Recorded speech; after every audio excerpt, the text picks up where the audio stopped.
एक छोटे से गांव में एक पुराना बंगला खड़ा था, जिसे भूत बंगला कहा जाता था। गांव वाले कहते थे कि वहां एक परिवार रात के समय रहस्यमय तरीके से गायब हो गया था।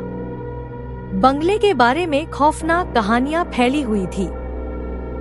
कोई भी उस बंगले के पास जाने की हिम्मत नहीं करता था। एक दिन 4 दोस्त आर्यन, सिया, समीर और नेहा ने तय किया कि वे उस बंगले में रात बिताएंगे। सभी को उस बंगले की कहानियां सुनकर जिज्ञासा हो रही थी। शाम होते ही वे बंगले के पास पहुंचे। क्या तुम लोग सच में यहाँ रहने वाले हो? नेहा ने डरते हुए पूछा। आर्यन ने हंसते हुए कहा, डर किस बात का? ये सब बस अफवाहें हैं। जैसे ही वे अंदर गए, दरवाजा अपने आप बंद हो गया। अंदर का दृश्य भयावह था। धूल भरे फर्नीचर, दीवारों पर फटी तस्वीरें और एक अजीब सी खामोशी।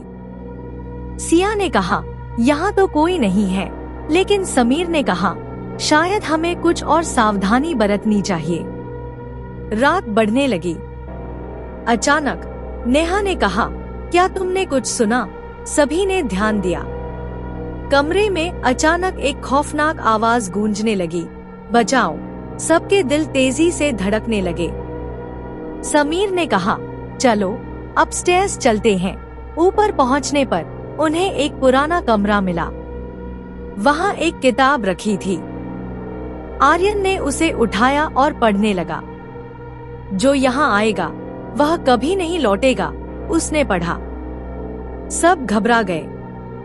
चलो यहाँ से चलते हैं, सिया ने कहा। जैसे ही वे बाहर जाने लगे, दरवाजा फिर से बंद हो गया। नेहा चिल्लाई, यह क्या हो रहा है? सभी ने दरवाजे को खोलने की कोशिश की, लेकिन वह नहीं खुला। अचानक कमरे में एक धुंधली आकृति प्रकट हुई। आत्मा ने कहा, मैं इस बंगले की मालिक हूँ। मेरे परिवार को यहाँ से हटाने के बाद मैं अकेली रह गई। सबने उसकी बात सुनी और सिया ने कहा, हम आपकी मदद कर सकते हैं।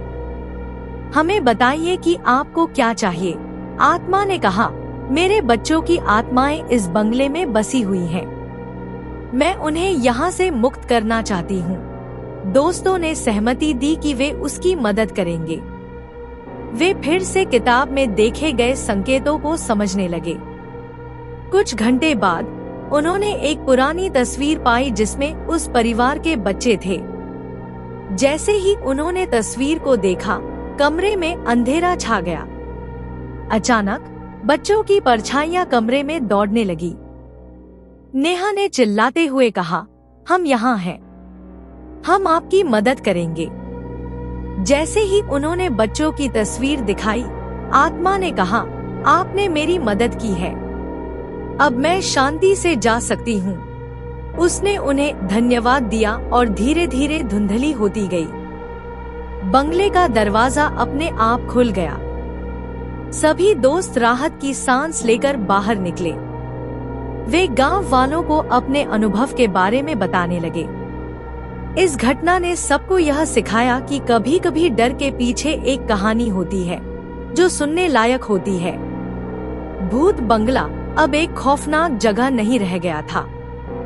दोस्तों ने एक आत्मा को शांति दी और गांव के लोगों ने इसे एक नई कहानी के रूप में याद किया। यह सब एक नई शुरुआत का संकेत था, एक अनुभव जो उन्हें हमेशा याद रहेगा।